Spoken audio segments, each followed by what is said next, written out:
The search is on for scores of prisoners who escaped from a prison near the capital, Abuja, after rain damaged part of the building and brought down a perimeter fence. At least 118 prisoners managed to break free. The prison authorities said 14 inmates have been recaptured and a massive manhunt is underway to find the rest. Arise News security correspondent Ferdinand Duroa reports. Laborers work frantically to rebuild the perimeter fence destroyed during the jailbreak. Authorities say this part of the facility caved in during a heavy downpour. The affected area was then bulldozed by some inmates to escape the facility. The Minister of Interior, Olubunmi Tunji-Ojo, is undertaking a tour to the center to assess the extent of damage. He apologizes for the lapses which enabled the jailbreak. The minister says a major reason for the security breach is the overcrowded state of the facility.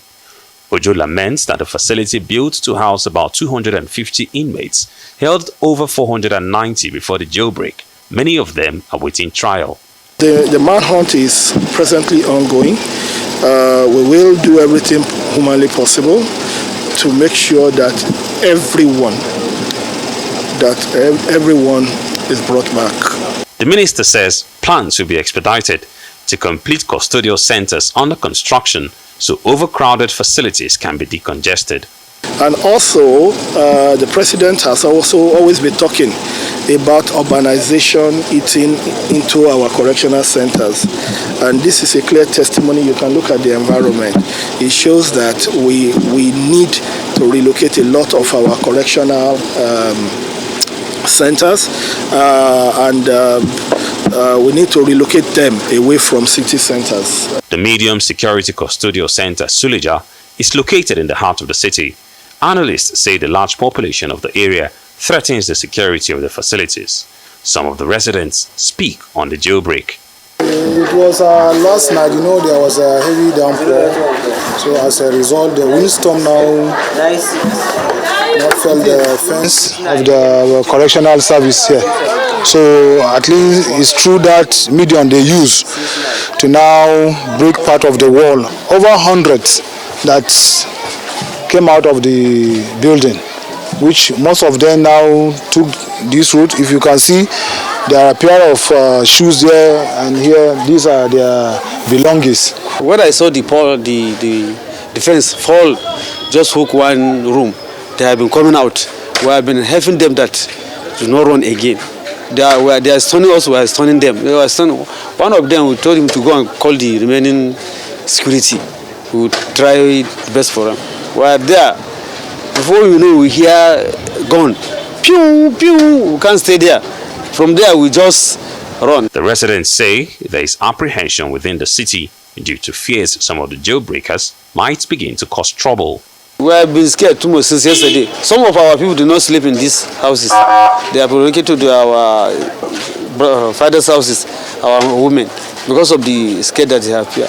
Since 2015, there have been more than 14 documented cases of jailbreaks in Nigeria, with more than 8,500 prisoners escaping from different facilities. Sadly, many of these inmates are never recaptured, and some go back to perpetrate more crimes. Now we are standing along a footpath just behind the custodial center that eyewitnesses say most of the escaped inmates made their way. Now, from available statistics, most of the recaptured inmates after jailbreaks are captured within the first 24 hours. It is past 15 hours after the jailbreak, and we hear that less than 10% of the inmates who escaped have been recaptured. Ferdinand Duroha, reporting from Suleja, Niger State. Joining us now is Francis Enobore, former Public Relations Officer, Nigerian Correctional Service. He will be joined by Ogechi Ogo, a lawyer, security and justice reform sector expert, and former Deputy Director of Prisoners Rehabilitation and Welfare Action Power, and also Fisayo Soyombo, founder, Foundation for Investigative Journalism. Thank you very much. Joining us, Francis Enobore and Ogechi Ugo.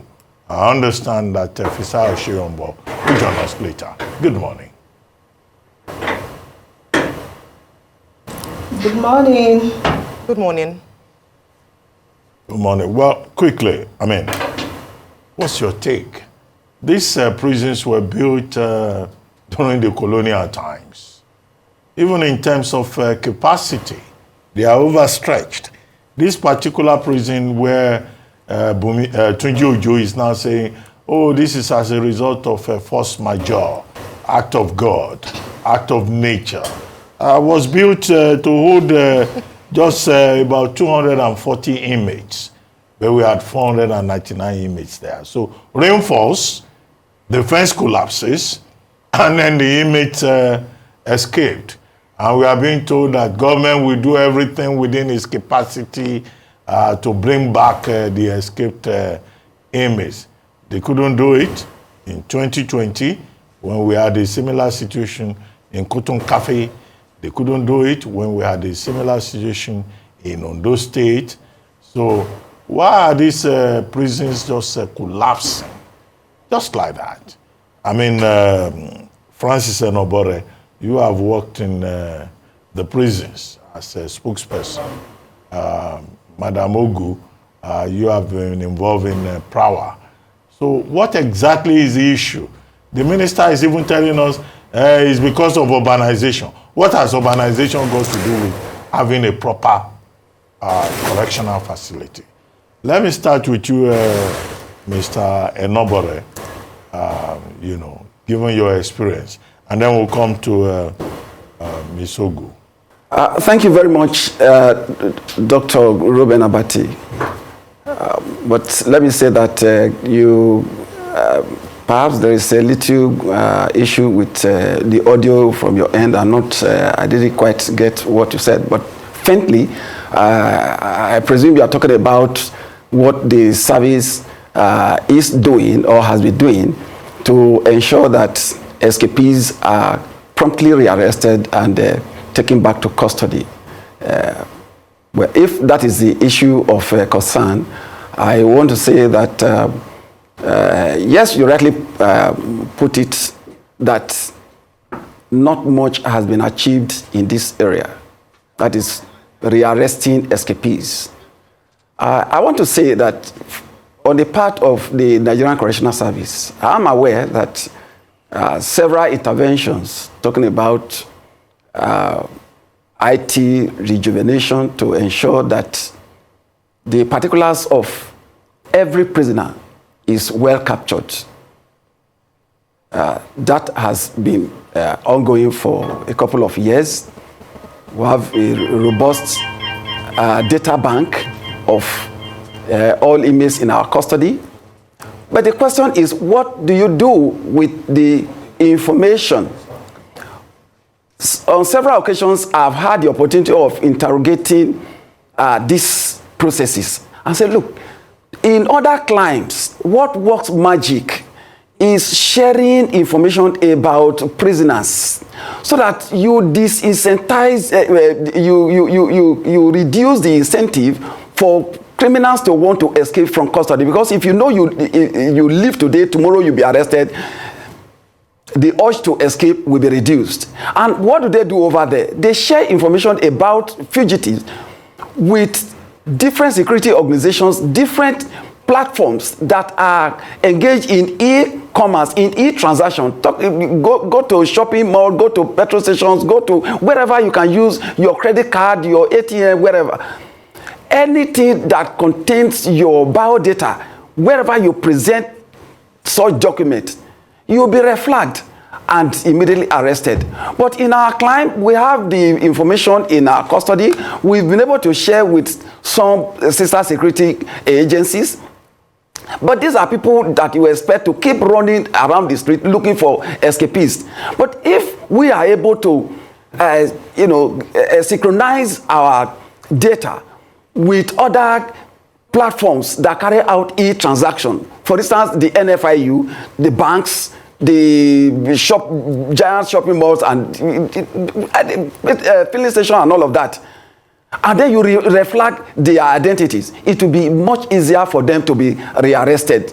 This, I think we should be thinking of going beyond this traditional method of running after escapees and publishing pictures and all of that. If you publish picture, which of course the service has, how many of them can you arrest with mere picture? I'm sure if I give people in the studio the pictures of escapees, you may spend the whole day looking for one. You may not be able to get. But if you pass through IT, you get better and quicker results.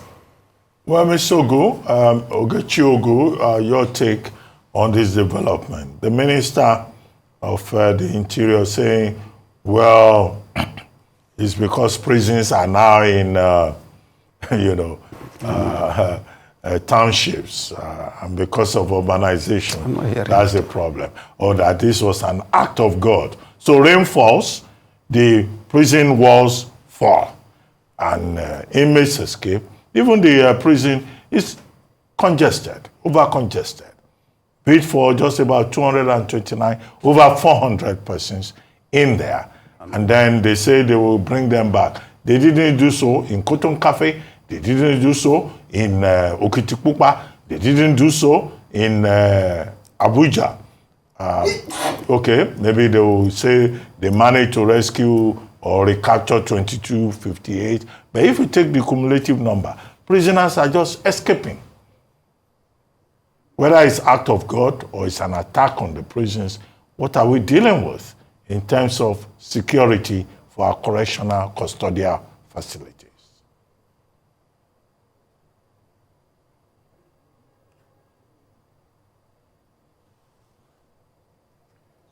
Did you hear me? Yes, I got quite a lot at the beginning, and I have the gist of the... Yes, can you hear me? Yes, okay, I can hear you I now. got you. Yes, I got the gist of the question you are asking, although I lost you at a certain point. So now, taking it from the angle of what the minister has said, I think what has happened now is beyond our correctional centers being in urban spaces. As you have stated, or urbanization taking over correctional centers. Of course, if urbanization has taken over certain correctional centers, it behoves equally of the ministry to act on this, maybe to relocate such custodial centers. But what has really happened here, the trend, we've had several jailbreaks, but people are calling this one either walk away, escape, because of the nature, the circumstances surrounding the living of correctional centers by up to 118, or are they saying 119 inmates. What has happened here is there's a heavy downpour. Ordinarily, we would have just said, this is act of God. It's rainfall, it did not affect only the correctional center. It affected other buildings close by. But there's a difference. What we should be looking at is, who are the occupants of this particular facility? These are persons that have been sent there, not out of their own will. This is by way of sanction, or maybe because of remand and the rest of them. Now, what it means simply, what I'm trying to drive at is an individual that has a home around that place, looking around and seeing that this storm might be heavy, may choose to walk away from that environment for safety. But inmates don't have that choice. And that is why the duty of care on our own part, as the government, as the management of corrections, should be high. Now, secondly, the law of nature, first law of nature is law of self-preservation. When somebody is in a place and is fully convinced that his life is threatened, the likelihood of that person to take a walk is there. Now, we bring another element, the element of who are the occupants of this custodial center. Of course, statistics indicate that for many decades now, the number of awaiting trial persons are higher than convicts.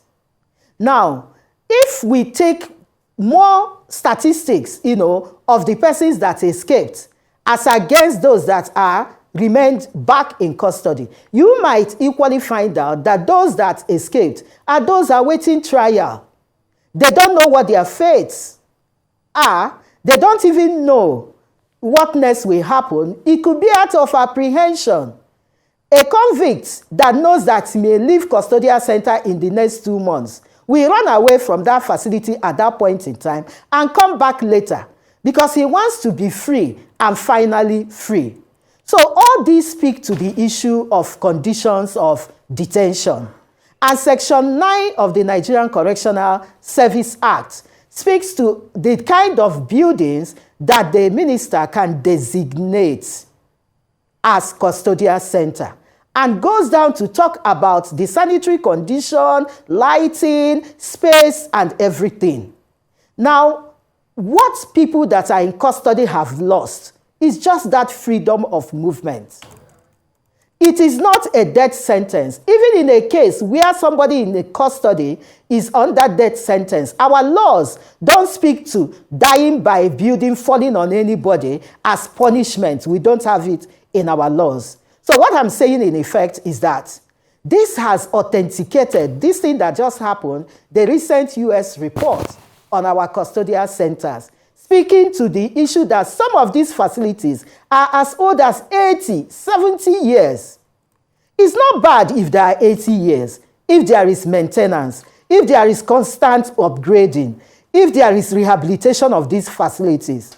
But from what has happened, this has not happened, So what it simply means is that we have challenge in our hands. And this challenge needs, requires call to duty. Call to duty to now go in as fast as possible to do a mapping of our infrastructure of custodial centers across the state, across the country, to determine their status, the integrity of the buildings, and do the needful. And it requires us to equally take action regarding high number of persons awaiting trial and the constant inflow into custodial centers, irrespective of what our laws say about measures, using detention measure for pretrial persons. We have laws supporting this, but the challenge we have as we speak is that usually we keep our laws at a distance from what happens in practice. So this is calling on all stakeholders, even the community itself. Everybody is apprehensive. Residents of Suleja, Abuja may be afraid now, apprehensive, running away from there. But we equally have responsibilities as citizens. Okay. I know that the Correctional Service has a mechanism. Okay. Oh, yeah, I get your point, Yes, sir. Even neighbors are afraid. But I understand Fisher Soyombo has joined us. Let's bring him into the conversation. In 2019, Fisayo, if you are there, you did, an extended investigative story on rot in Nigeria's custodial centers. Now, we have been told that this is because of rainfall. This is because of force majeure, the Minister of Interior has said. But do you think that there's any link between what has happened with this jailbreak occasioned by heavy rainfall and falling perimeter fence and the rot that you talked about?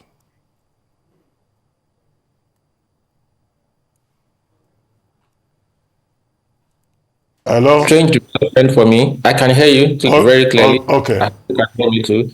It's a strange development for me to say that in a prison facility, I like to insist that what we have in Nigeria are prison facilities rather than correctional center. It's just correctional in name, not in practice.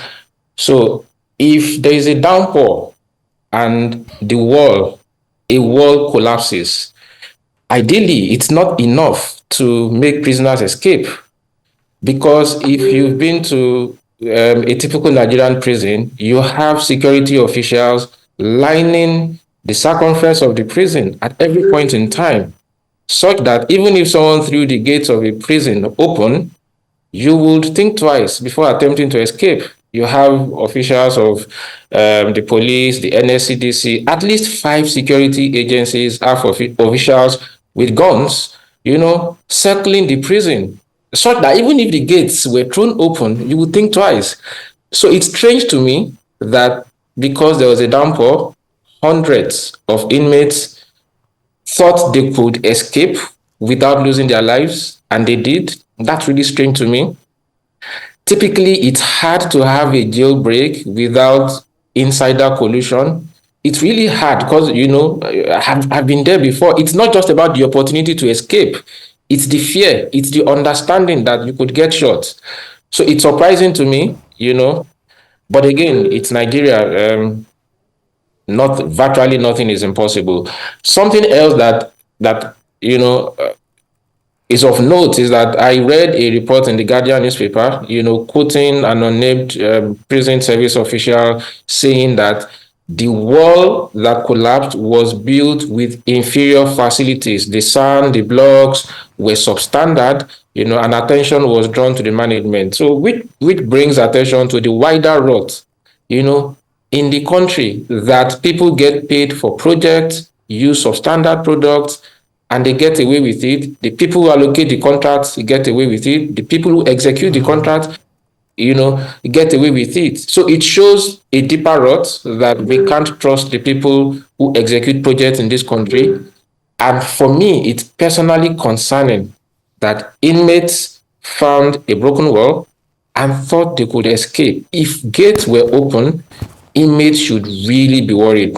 Final point I would make is that it's 48 hours after the incident, the last after the visit of the minister, he said the government, would release the names of inmates. Why has it taken 48 hours for the government to publish the names of inmates? Why do they suddenly have to go and look for the names? Do they suddenly have to go and look for the pictures? I know, for instance, that if you get into a typical Nigerian prison, you get documented twice. You undergo the manual documentation. You sit down, someone holds a camera, and take a picture. They print, and then you also simultaneously undergo online documentation. Your details are digitally captured. But I know as well that if you know the right people in a typical Nigerian prison, your records can get erased. Now I'm not saying this as essay, I'm saying this as something I personally discovered. If you know the right people, your pictures, your names, and all that can get removed. So I don't know if that's what has happened, but I'm just wondering why have inmates escaped? And 48 hours after, the government has not released their names and their pictures. Ideally, these things are in their records already. It's not like they have to first go and look for it. No. So I'm just wondering why it's taking so long for us to see the names and the faces of the inmates that escaped. All right, thank you so much, Fisayo, and welcome to the conversation. You raised some really serious points here, and I'm hoping that both Mr. Enobore and Madam Ogu can respond to some of the things you've raised. So I'll ask you first of all about this thing about them running the risk of being shot, and how it's mind-boggling to imagine that even though the walls collapsed, the inmates would be willing to risk their lives as such. However, we've heard about the conditions of the correctional services in Nigeria. Do you think, perhaps, the inmates would rather risk the risk of being shot rather than staying or remaining in the correctional service, such that conditions within there are bad enough to risk one's life to that extent? So that's something to think about. And since you've been in one yourself, maybe you can share with us if that is a possibility. And the second aspect of that is, since you did that report in 2019, has anything changed so far in terms of perhaps triggering a reaction from the government to improve the conditions of people who have been, who are incarcerated in correctional services centers? Okay, 2 questions. I'll take the first one. I'm not hearing them at all. I don't think Mr. Enobore can hear you well. Okay, well, I'll come back to Mr. Enobore. It's a separate question I'll give to him. I just want, let Fisayo respond to this, and I'll come to you in the Abuja studio. Fisayo, please go ahead. Yes. Is there a possibility that prison conditions are so bad that inmates would rather die than stay in prison? Absolutely no. Trust me, nobody wants to die. Nobody who is in prison wants to die. The only people who would risk that are those who are on life sentence and death row. Yeah. As a matter of fact, there are people who leave the prison and want to get back. Yes, it's their economic situations are that bad that they know that rather than sleep on the streets in prison, they have a place to lay their head. As horrible as the food is, they have something to eat for the night. So you do have inmates who leave and they take the slightest opportunity to commit another crime just to get set back in prison. That happened when I was in Ikoyi prison. People came out and, oh, you've come back again, you've come back again. You know, yes, the conditions are bad. I know that. But for inmates who have no place to lay their head, they don't even mind coming back. So I wouldn't think, I find it hard to believe that the conditions in the prison are enough to make inmates risk death. However, you know, the exception would be that if there are inmates who have been there for long enough and they do understand that that wall gives them an escape route, maybe they will try it. It all points down to a weakness in the system. It's not possible for a jailbreak to happen without one of insider collusion or a gaping weakness in the system that inmates have seen and believe they can exploit. But ideally, if it wasn't a wall that collapsed, if the gates were thrown open, ideally, with the security, gun-wielding security around the prison, it's so hard. And then no inmate was injured. Right now, it hasn't been disclosed. I don't know if that happened, but there is no information out there saying out of over 100 inmates who escaped, 12 were shot and they're injured, one was killed. So the question is, what happened to the security around the prison? What did they do? What response did they provide? So if they were not present at the time that the jailbreak happened, then questions have to be asked. Because I know they run shifts. At every point in time, you have gunmen around the prison. Why did it happen that not one inmate was injured? That raises, for me, lots of questions that the prison service has to answer. You asked the second question. Yeah, about whether any changes since 2019, any improvements in conditions inside the prisons. It's hard to monitor from the outside. It's so difficult to monitor what has changed. It would require, you know, some journalists going back undercover, and obviously that's not going to be me. But it's from the outside. It's not a lot of change. Again, the prison is a place where authorities feel whatever happens here, nobody gets to know. You know, the impunity with which Nigerian prisons are run is a story for another day. I don't think so much has changed. Our prisons are still overcrowded, you know, terribly overcrowded.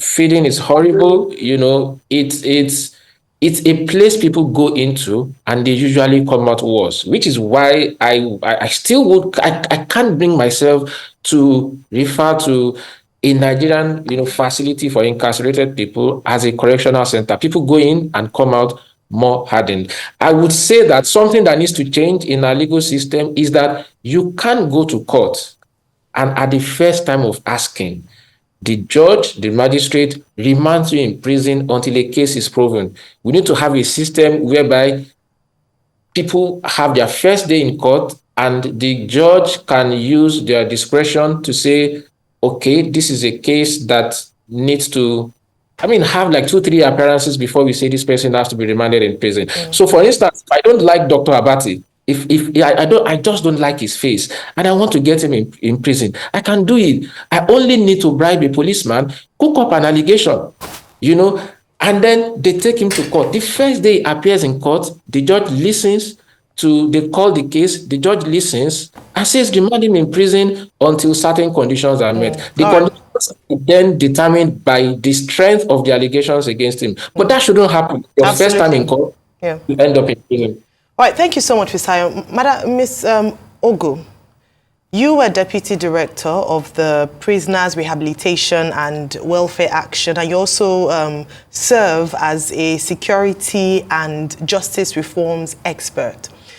Currently, or you are a security and justice reforms expert. The National Justice Summit, the two-day summit, is taking place in Abuja. And one of the key things that was spoken about in terms of the topic of conversation is this long length of the justice process. And in that instance, having people incarcerated for a long period of time whilst they await trial. The president spoke about this through the vice president. The Senate president also spoke about this. Even the Attorney General himself did touch on that. What is the core problem in terms of reforms that we can begin to see in the justice process in Nigeria? What are the immediate things that must be done? Because we said that summit must not be another talk shop.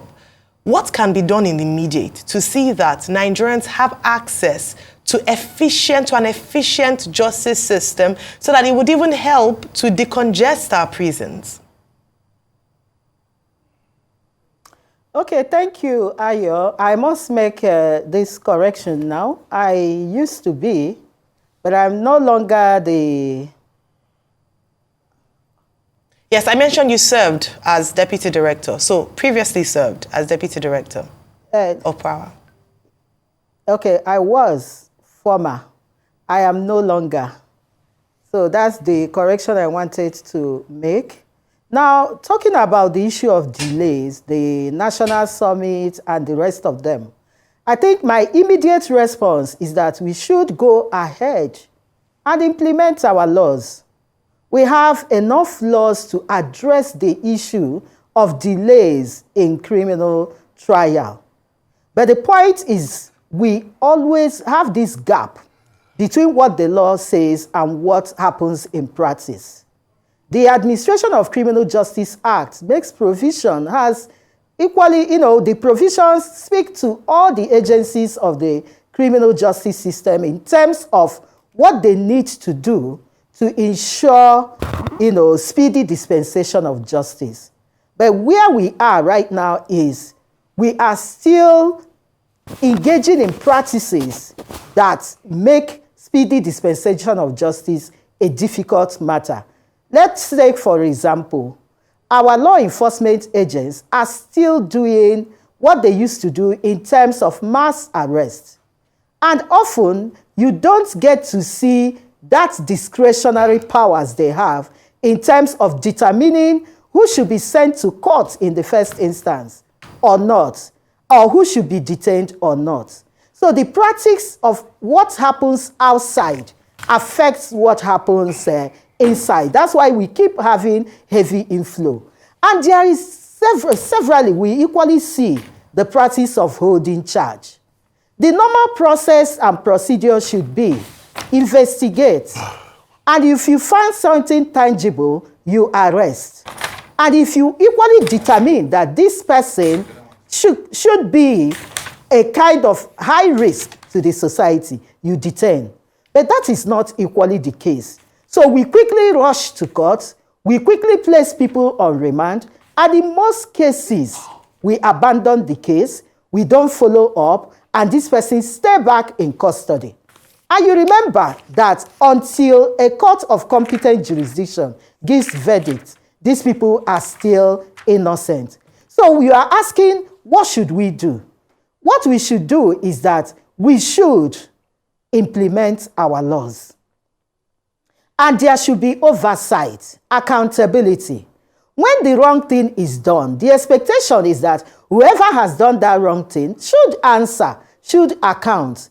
But the challenge we have as we speak now is the challenge of things going wrong and nobody called to, account for his or her actions. And until we do that, things will be happening like that over and over again. You can be assured of non-repetition of a wrong action when the perpetrator is equally sure that he must be held accountable.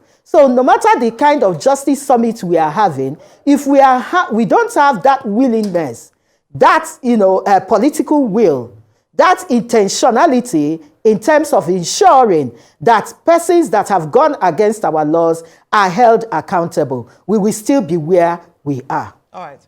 Let me bring Mr. Enobore into the conversation now with regards to what, also going from what Ms. Soyombo said, that there's a lot of rot in the system. There's corruption. In fact, no jailbreak can happen without collusion with the officers. And it makes a very important point that we didn't hear of injuries, perhaps in the efforts of security agents positioned in front of the gates to stop the jailbreakers from achieving their purpose. You served once as PRO in that particular prison. What is the state of security in that prison? And would you also agree with the fact that there sometimes when money is exchanged, there's some collusion and things like this can happen, and what has been done to block that path from happening, from continuing? Zami. I hope you can hear me, Mr. Enobore. Okay. I didn't get your question. Okay, maybe I'll just make a general I want you to respond to this comments about the unfortunate incident and what we need to do. Mr. Enobore, I want you to respond to that. Are you hearing me? Yes, I can hear you. I hope you can hear me. I want you to respond to that particular question. Are you hearing me? Yes, I can hear you. To the question you raised, for me, it is difficult for me to start pointing accusing fingers at individuals that may have compromised security with respect to this incident that happened in Suleja. Recall that it's a natural disaster that happened, which could have happened in anywhere, any place across the world. So it is not something that is limited to Suleja in Nigeria, that this type of natural disaster can happen.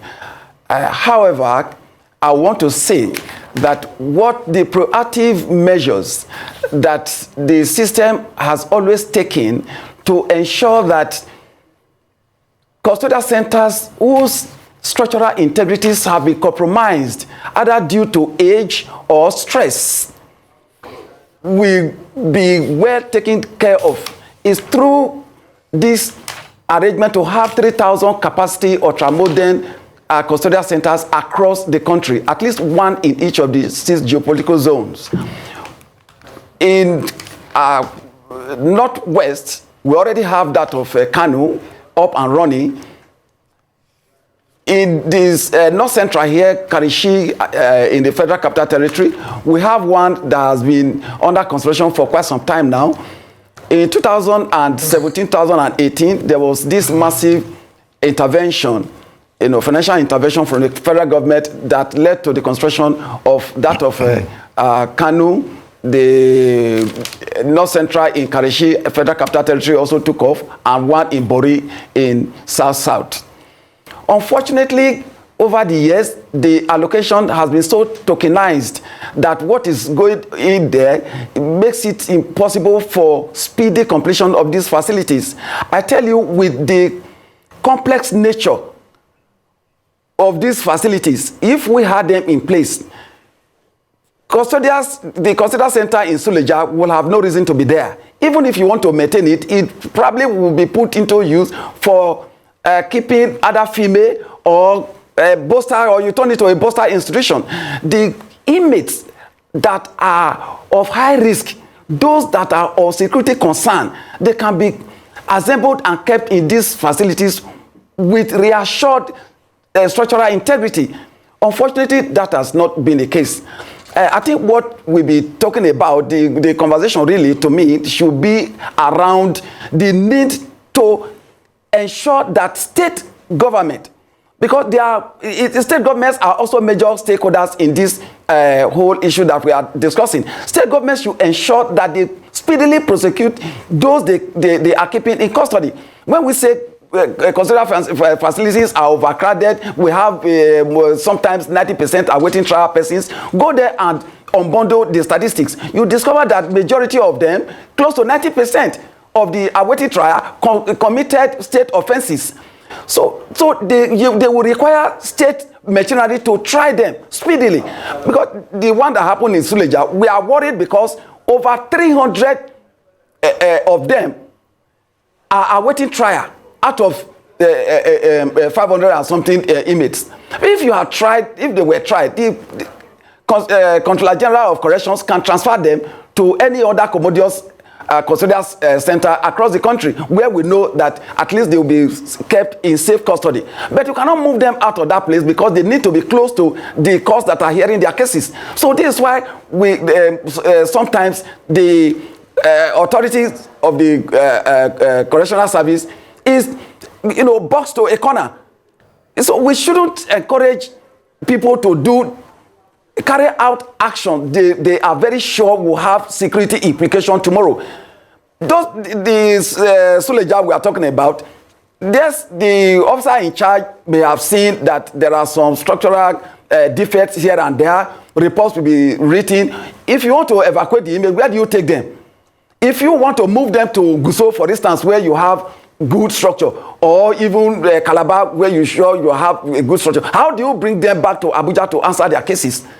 So, we must speedily ensure that all the Sulejas across the country are speedily addressed. What I mean by Sulejas, all custodial facilities that have structural integrity issue, we should, as a matter of urgency, begin to address them now. Okay. How do you do that? If we speedily complete the 3,000 custodial facilities we are talking about, then you can mop up all these high-risk security inmates and keep them there. Okay. Well, Francis Enobore, thank you. And thank you, Ogechi Ogu, for bailing us out by helping to tell Mr. Enobore the question that Ayo asked. It's called teamship. So we are now doing teamship also. So thank you for becoming part of the team. But in the remaining part of this conversation, I would like us to focus on specific recommendations. Now, what do we need to do about prison congestion? What do we need to do about walls that are falling? If you look at some of those pictures, those people building the walls, it's like they just brought some bricklayers together to come and reconstruct the walls. I mean, that's not how prisons are constructed in other parts of the world. There's a different design for prisons. It's not by getting some bricklayers to come and construct walls that will fall when there is another rainfall. And what do we do about the justice dispensation process? So these are issues that I would like the three of you, one after the other, to comment upon.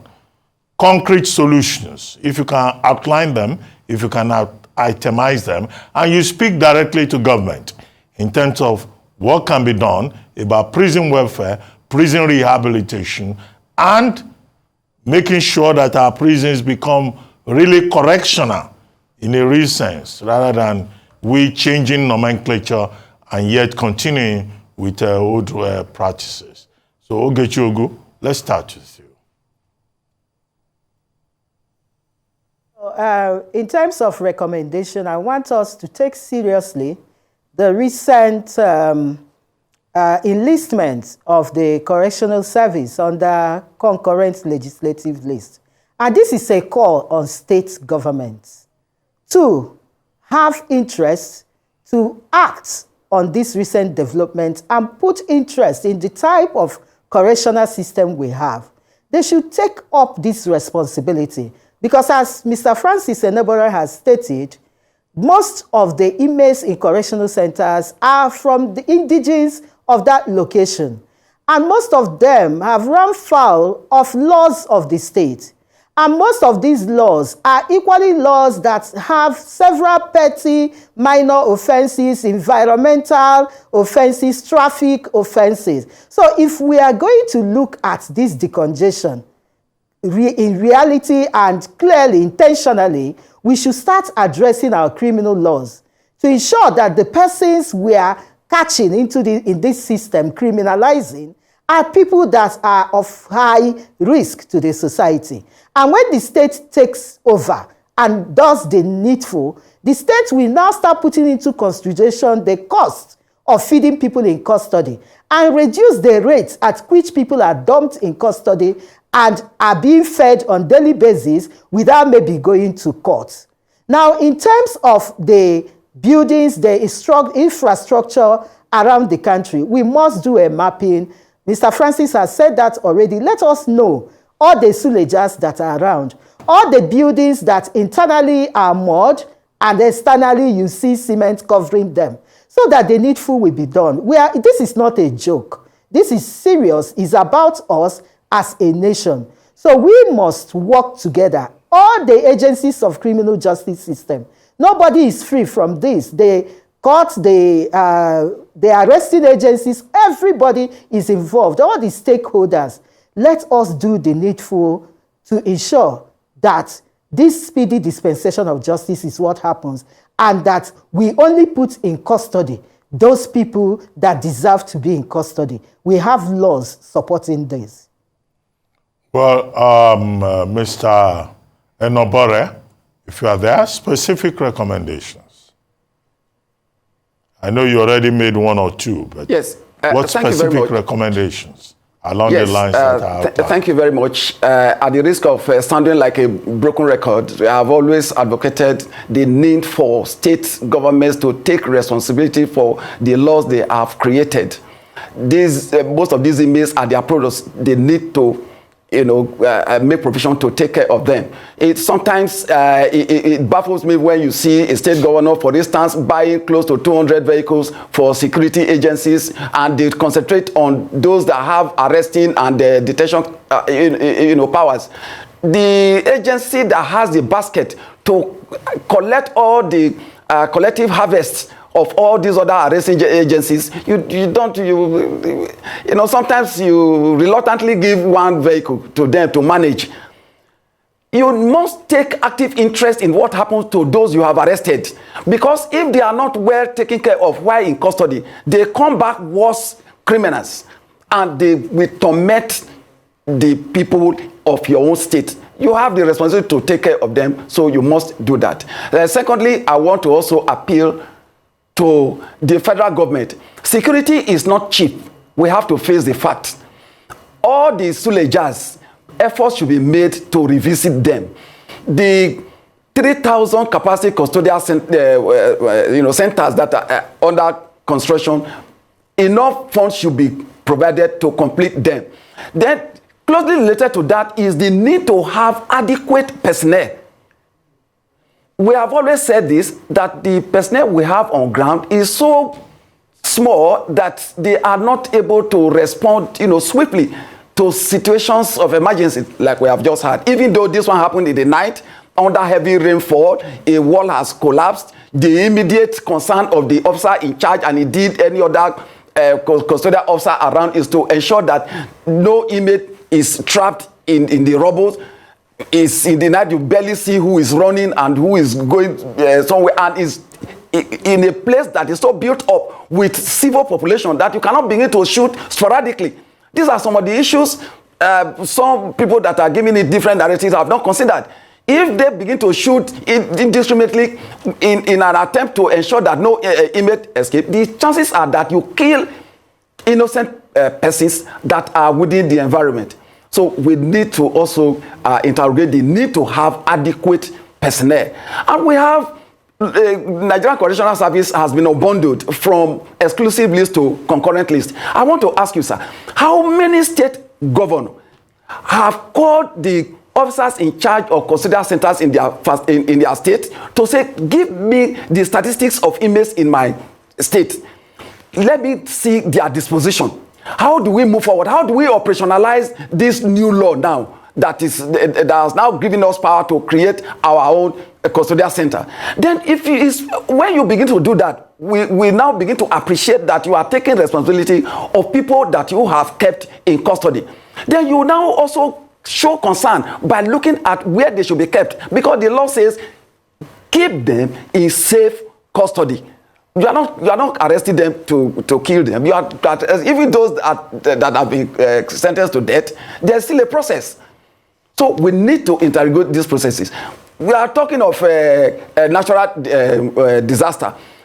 We should also, side by side, talk about providing 24-hour power supply to these facilities. You cannot keep having criminals in an environment that is pitch dark in the night. So there are so many things, just like I said, security issues, they are expensive. We must face it, because if you don't, imagine the people that have escaped from Suleja now, they will compound the security situation in the environment. Those that are in business will be affected. Socio-economic development will also be affected. So let us not treat issues of inmates management with levity. We're looking at it as it's very expensive. How can you provide 24-hour supply of electricity to people that have offended us? What about law? It doesn't go that way. Without security, you that is law abiding, you can't leave your house. So I think these are multiple areas we need to look at the issues and then provide solutions. Okay, maybe let's now go to Fisayo Soyombo. Fisayo, I was asking questions about the way forward. What do we do about congestion, about the rot that you have written about having facilities where the walls will not be collapsing anytime rain falls or there is a storm, or the roof will fly off and people will escape. And how do we provide, truly a correctional facility that is correctional in that sense, not merely in terms of nomenclature? Well, ultimately, the prison service has to show value for the life of incarcerated people. Now, that's a tall order, considering that in Nigeria, I mean, the average man on the street does not feel valued by the government. So when you then ask the government, the Interior Ministry, to value the lives of people who may or may not have committed crimes, then you can understand that you're asking for quite a lot. But again, in Nigerian prisons, there's no value for human life. I don't know if it made it to the news. A few years ago in Ikoyi prisons, there was a case where electrocution, resulted in the deaths of inmates. And the inmates had observed, had pointed the attention of the management, and nothing was done. You have cases where inmates fall terribly sick, and then they need medical attention. And the warder on duty says, it's evening, we have to wait till tomorrow. Nothing can be done until tomorrow. So typically, the life of the Nigerian prisoner is worthless. But until that changes, we will have situations like this. In a setup where human lives are valued, we shouldn't have walls collapsing. It's basic. We shouldn't have walls collapsing. What materials were used? Who executed that project? Who is getting punished for what has happened? Forget that inmates escaped.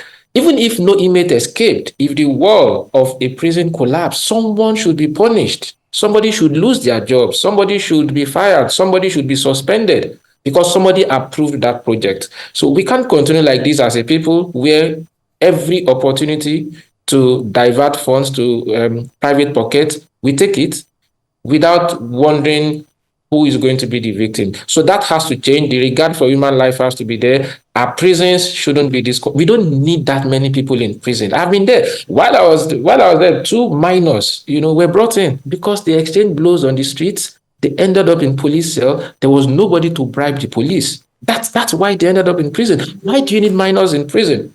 So at least half of people in Nigerian prisons have no business being there. There are people in prison just because they can't pay fines of 100,000, 150,000. They exist. There are people in prisons just because they can't hire a lawyer. So the laws have to change such that not everyone who stands before a judge ends up remanded in prison. And then warders have to really take their job seriously. I insist, you cannot have a jailbreak without one, insider collusion or a gap that inmates have studied for long. Right. You cannot have a jailbreak and nobody gets injured. That shows that something has happened, and the prison service has to probe and tell us exactly what has happened. Indeed, we look forward to that probe happening. Thank you so much to our panelists this morning as we discuss the Suleja jailbreak.